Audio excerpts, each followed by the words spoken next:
Madamo nga mga tawo ang nagsunod sa kay Jesus. Upod sa mga tawo, may mga babayi nga nagahinibi kag nagapanalambiton tungod sa iya. Ginbalikid sila ni Jesus kag ginsingganan. Mga babayi nga taga Jerusalem, hindi kamo maghibik tungod sa akon, kundi tungod sa inyo kaugalingon kag sa inyo mga kabataan. Kay ang mga inadlaw magaabot nga ang mga tawo magasiling. Bulahan ang mga babayi nga bawas, ang wala makapamata, kag wala makapasuso. Amo ina ang tion nga ang mga tao magasiling sa mga bukid, tumbahi kami, kag sa mga bakulod, tabuni kami. Kay kun ini nga mga butang, ginahimo samtang labas pa ang mga kahoy. Ano pagid-ayhan ang mahanabo kun laya na ini? Gindalaman nila ang duwa pa ka tawo nga kriminal nga pagapatyon upod kay Jesus. Sa pag-abot nila sa duog nga ginatawag ang bagol, ginlansang nila dito si Jesus sa krus, kag subong man ang duwa ka kriminal, ang isa sa iya tuo, kag ang isa sa iya wala. Si Jesus nagsiling, Amay, patawara sila, kay wala sila makahibalo sang ila ginahimo.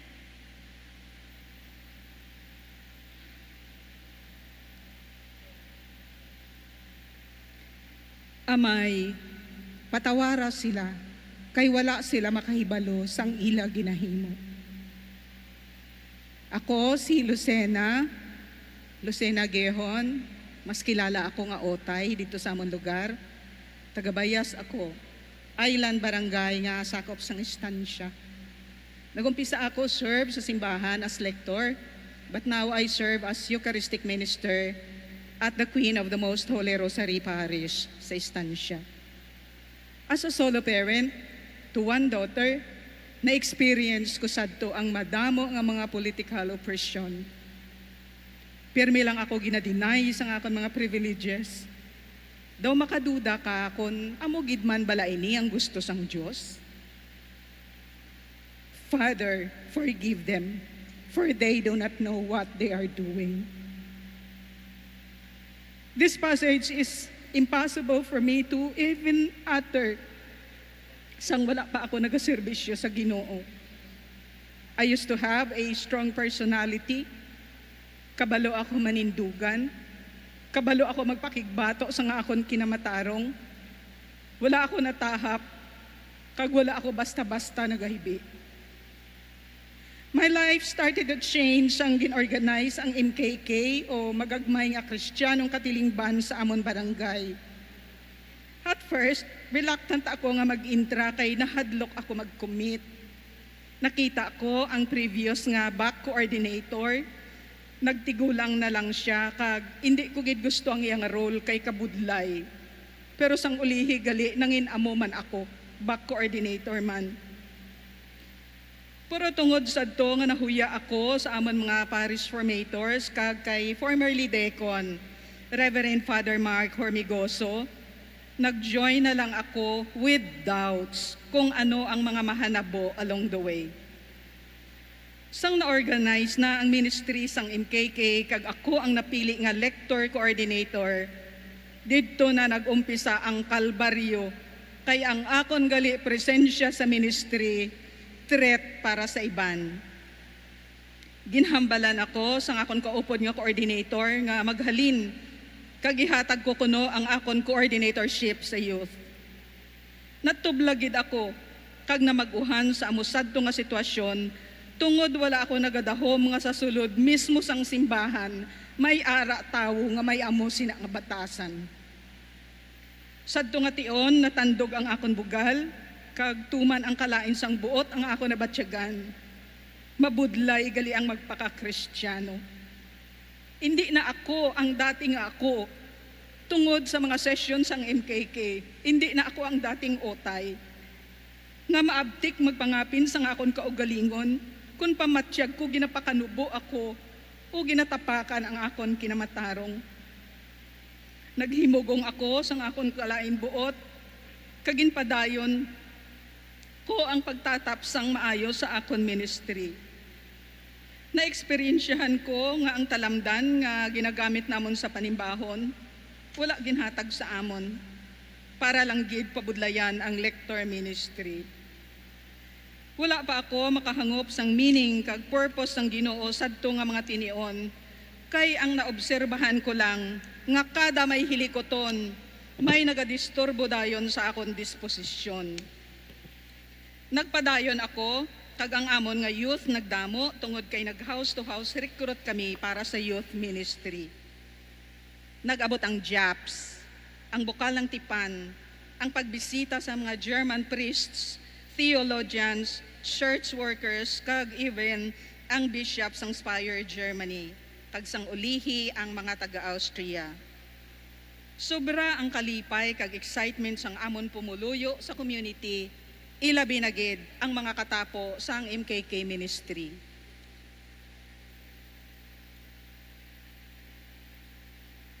Pero sa likod sinatanan, may mga pagsabutahi nga nagaguba sang amon disposisyon kay agod magsalangisag ang amon kaupdanan.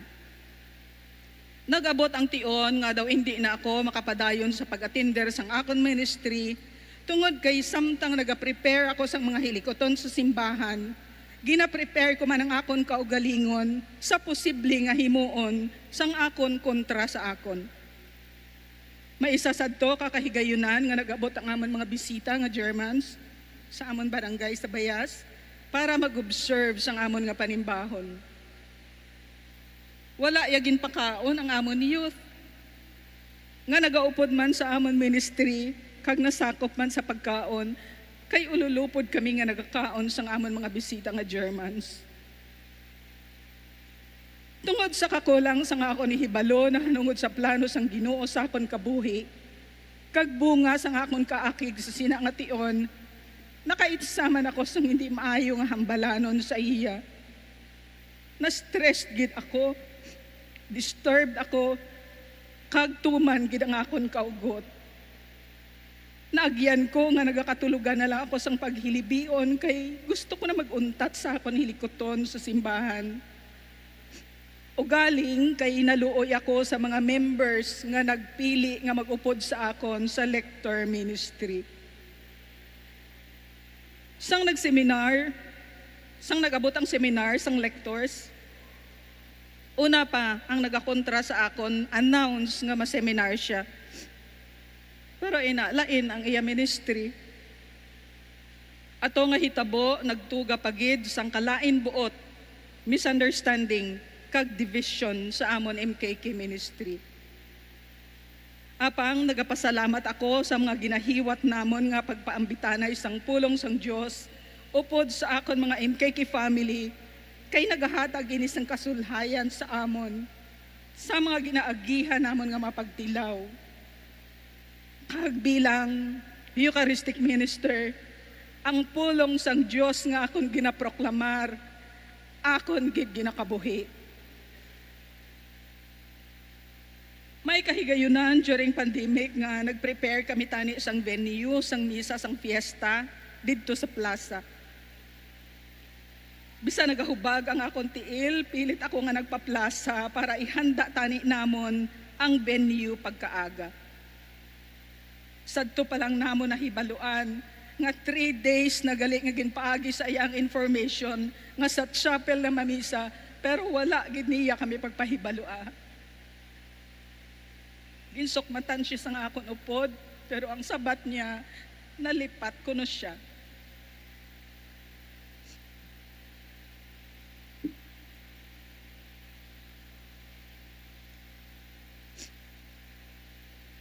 Naana dagid ako sa mga pagsabutahe sa amon.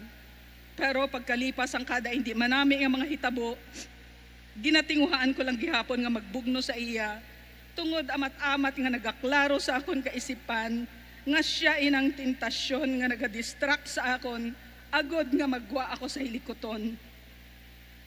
Pero nabatsyagad ko nga there is something in me nga gusto sang Diyos nga ihalad sa iya sa pagserbisyo. o sa pag-alagad. And that is my heart.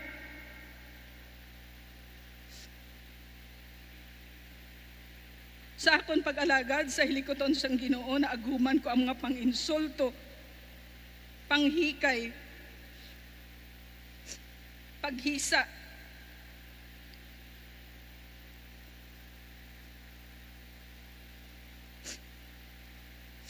pagsabotahe, to the extent nga kabuhi ko na gid ang ginahingabot.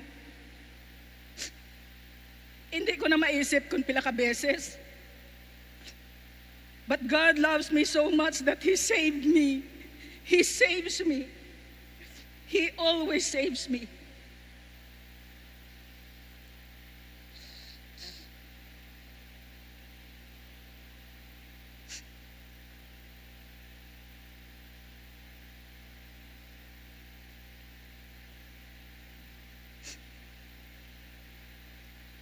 And because of that love, I have learned to forgive.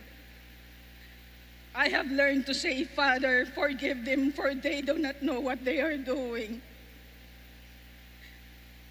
Pagi man sa motivation sang amon nga MKK coordinator, sa akon MKK family, kag sa akon mismo pamilya, nagpakaisog ako sa pagpadayon, bisan pa nga mabaskog ang mga trials. Kay nahangpan ko na, kag sang akon MKK family, nga initanan bahin sa amon spiritual journey.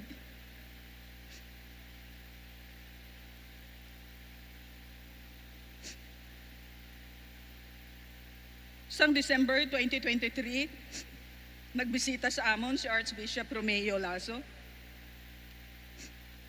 Ang nagakontra sa akon, nag-volunteer nga siya ang ma-prepare sang altar sa gym. Naghatag ako sang chance kay siling ko, basi nagbag-o naman siya. Nasyak ako, ngang iya gingamit nga lamesa, gamay.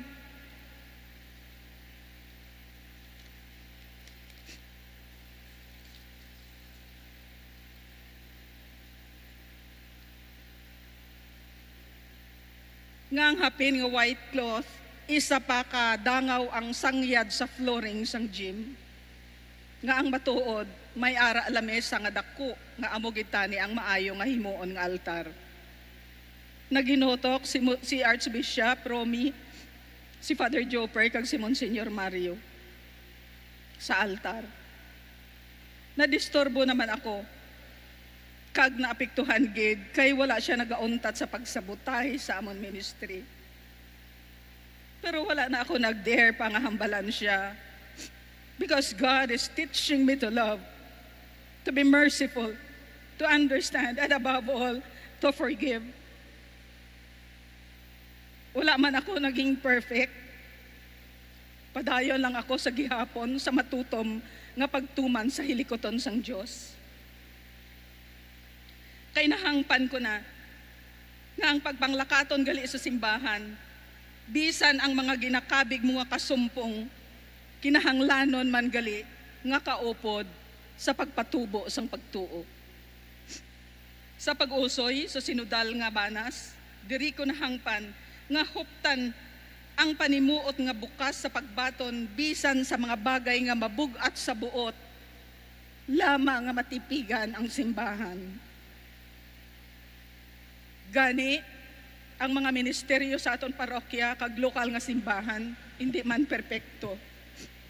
Tanan nga bahin sini may kaugalingon nga kakatawhanon nga kinaiya. May mga kasawayan man sa masami. Apang, salamat gihapon sa kahigayunan nga makaalagad sang pinasahi sa aton magagmay nga Kristiyanong katilingban kay paagi sa pulong sang Dios kag sa pagpamalandong sini sa aton ordinaryong haytabo sa kabuhi. Ginadihon kita sa Kristohanon nga pagtuo kag panimuot sang paghigugma, pagsakripisyo, pagbatas, pagpasensya, bisan pa sa pagpatawad. From my experience, kung nag-serve gali kita sa simbahan, dapat i-consider naton nga ang trials, God's loving way of molding us to what He wanted us to be. God is telling us in many different circumstances to return to Him, to serve Him, to follow His teachings, to repent and be faithful to Him, that He may bless our hearts with His love, that despite trials and sufferings, we could still say, Father, forgive them, for they do not know what they are doing.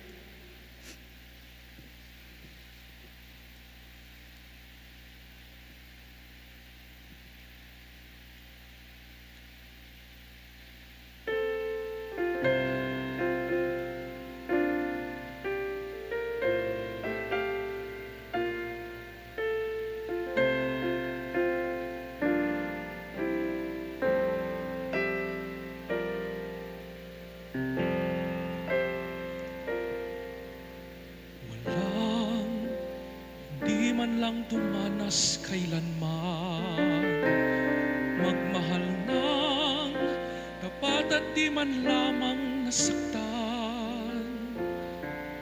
Yan ay sadyang bahagi ng karanasan. Minsa'y nadarapa, paano mapagkagaang puso mo ay buksan at sa pagpapatawa dilaan. Walang buksan ang pusong minsa'y nagtampo, mamasdang muli ang kagandahan ng mundo. Walang hapding mananatiling na sa'yo, basta't limutin mo anumang sakit nito at ipaanod mo sa agos ng panahong tumatakbo. Alalahanin mo ang buhay natin minsan lang, pusa't ligaya'y kagambal ng nilalang. Maigpit mong hawakan ang ligaya at sayang, kumalis ito'y hindi magbabalik muli. Kaya't buksan ang puso at yakapin mo ang kasawian man kunya nang natakda sa'yo. Bukas magugulat ka papagising mo, ang kapalit nito'y ligayang ang totoo. Di ba't bawat tao ay may kanya-kanyang paraiso? Alalahanin mo ang buhay natin minsan lang, pusa't ligaya'y kagambal ng nilalang. Maigpit mong hawakan ang ligaya't sayang, kung umalis ito'y hindi magbabalik muli.